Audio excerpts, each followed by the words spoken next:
है, फैक्ट्री है, रात को वो टायर जलाते हैं।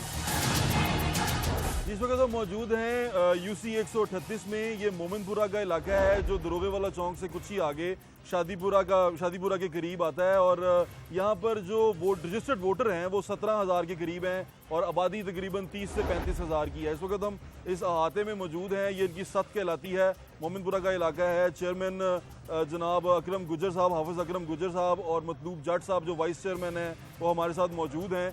हाफिज साहब, आपका इलाका है ये यूसी 138, यहाँ के बड़े मसाइल क्या हैं? जी बिस्मिल्लाहिर्रहमानिर्रहीम। इधर के जो मसाइल हैं वो सबसे बड़े मसाइल सीवरेज के मसाइल थे। तो हमें 1 साल हो गया इलेक्ट हुए। मसाइल थे, इसका मतलब आप हल कर चुके हैं? जी 1 साल हो गया हमें इलेक्ट हुए। ये मोमिनपुरा, ये हमारी जो यूसी है इसमें मेन एक बड़ा गांव है।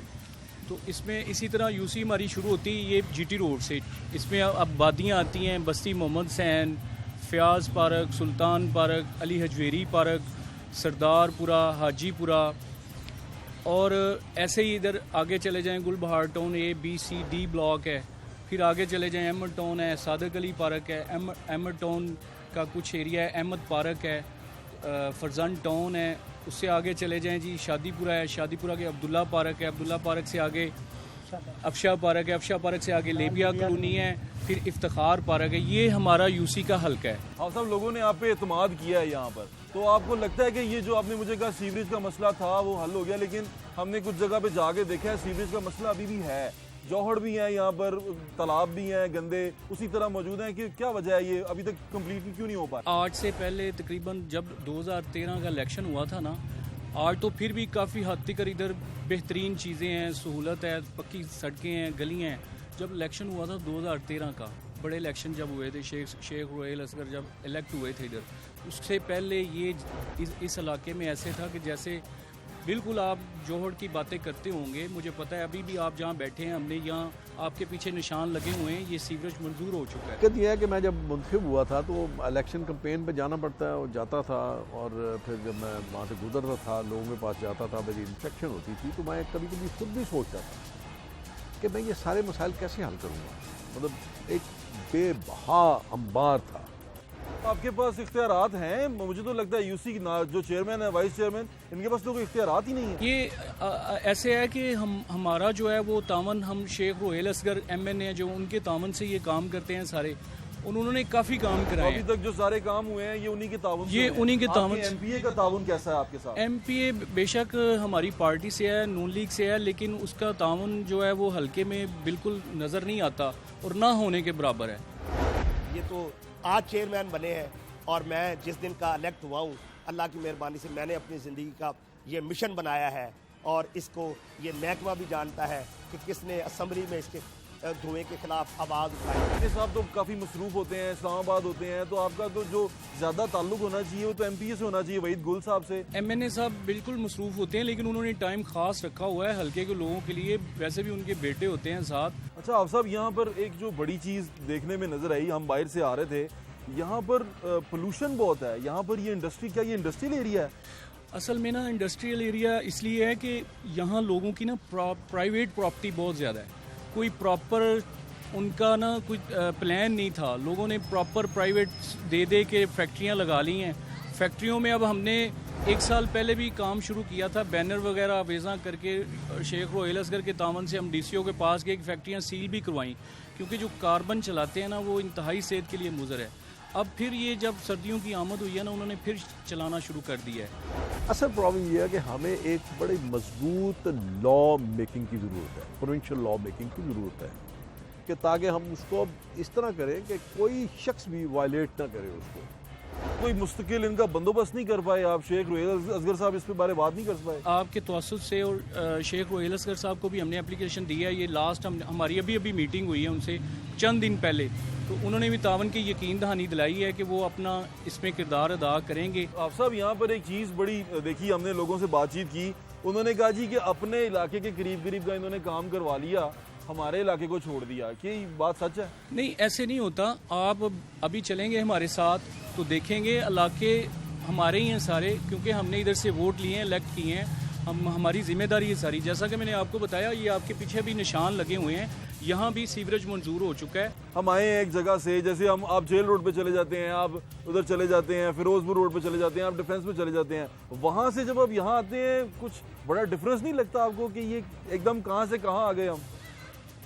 नहीं, ऐसी बात नहीं है। असल में आहिस्ता आहिस्ता जो है तरक्की, जैसे इधर अब मियाँ मोहम्मद शहबाज शरीफ ने ये जो मेट्रो ट्रेन का दिया है तोहफा, ये इसी इलाके के लिए है। अच्छा, काम कर रहे हैं ना, आपको बताया है कि जैसे ये इधर के इलेक्टेड नुमाइंदे हैं शेख रोहेल असगर, वो भी वही काम कर रहे हैं, आपको मैं दिखा सकता हूँ। शेख रोहेल असगर साहब भी मेरे ख्याल से पहली हुकूमत में भी थे, यहाँ से एमएनए इलेक्ट हुए थे। जी, काम इधर यूसी में बहुत ज़्यादा काम हुआ है और उन्होंने ही करवाया, और किसी ने तो करवाया ही नहीं है।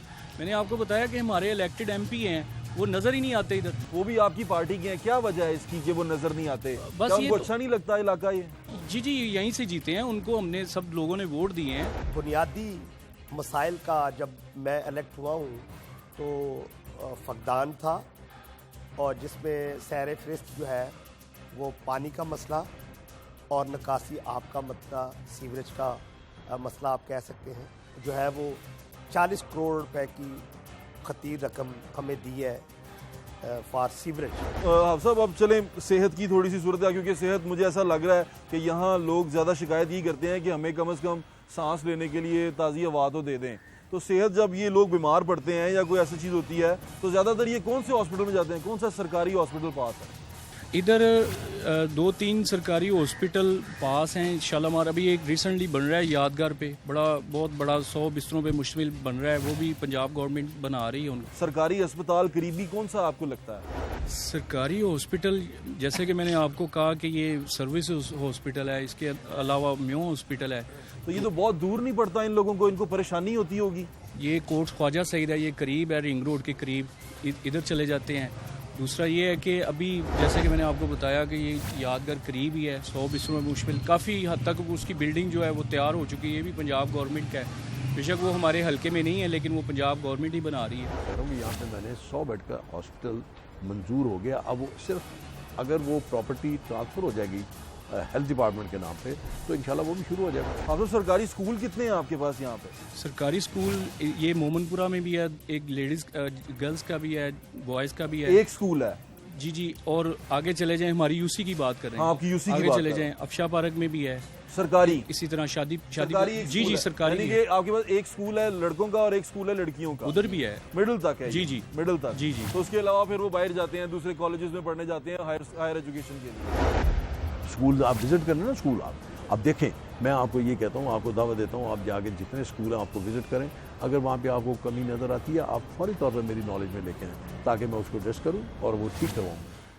चाचा जी की तुसी कितने अरसे तो रह रहे हो थे? मतलब जदी पुछती इतों रहन डे। अच्छा। ਤੇ ਬਾਕੀ ਮੇਰੇ ਭਰਾ ਨੇ ਜਿਹੜੀਆਂ ਗੱਲਾਂ ਕੀਤੀਆਂ ਨੇ ਇਹ ਠੀਕ ਵੀ ਹੈਗੀਆਂ ਤੇ ਵਿੱਚ ਨਹੀਂ ਵੀ ਠੀਕ ਹੈਗੀਆਂ। ਉਹਦੀ ਵਜ੍ਹਾ ਪਤਾ ਕੀ ਇਖਤਲਾਫ ਕੀ ਹੈ? ਇਖਤਲਾਫ ਮੇਰਾ ਕੋਈ ਇਖਤਲਾਫ ਤੁਹਾਡਾ ਨਹੀਂ? ਸਾਡਾ ਇੱਥੇ ਐਮਪੀਏ ਨਹੀਂ ਹੁੰਦਾ, ਸਾਡਾ ਐਮਐਨਏ ਹੁੰਦਾ ਹੈ। ਐਮਐਨਏ ਕੋਲ ਇੰਨਾ ਟਾਈਮ ਨਹੀਂ ਹੁੰਦਾ ਕਿ ਜਿਹੜਾ ਉਹ ਆਵੇ ਇਲਾਕੇ ਦੇ ਕੁਝ ਕਰੇ। ਜੇ ਹੁਣ ਸਾਡੇ ਉਹ ਸੈਂਟਰ ਬਣੇ ਨੇ ਚੌਧਰੀ ਇਤਜ਼ਾਜ਼ ਹਸਨ ਸਾਹਿਬ, ਉਹਨਾਂ ਨੂੰ ਫੰਡ ਨਹੀਂ ਮਿਲ ਰਿਹਾ। ਇਹਨਾਂ ਨੇ ਕਿਹਾ ਜੀ ਅਸੀਂ ਫੈਕਟਰੀਆਂ ਬੰਦ ਕਰਾਈਆਂ, ਸਾਨੂੰ 3 ਸਾਲ ਹੋ ਚੱਲੇ ਨੇ, ਬੀਬੀਆਂ ਬੰਦੇ ਲੈ ਕੇ ਜਾ ਕੇ ਫੈਕਟਰੀਆਂ सील करवाइयाँ। अच्छा। इन्हों लोगों ने सीला करवाइया तो करवाई। मैंने मेरे ख्याल में एक दफ़ा नहीं बेशतर मरतबा महकमा जात को लिखा और बेशतर दफ़ा सील करवाई है। फिर हाँ पता किया ये की चक्कर की है, क्यों फैक्ट्री सील हुई, फिर क्यों खोल दी। अच्छा। उन्हें कहा जी एमपीए ते एमएनए साहब पैसे लेंदे ने। अच्छा।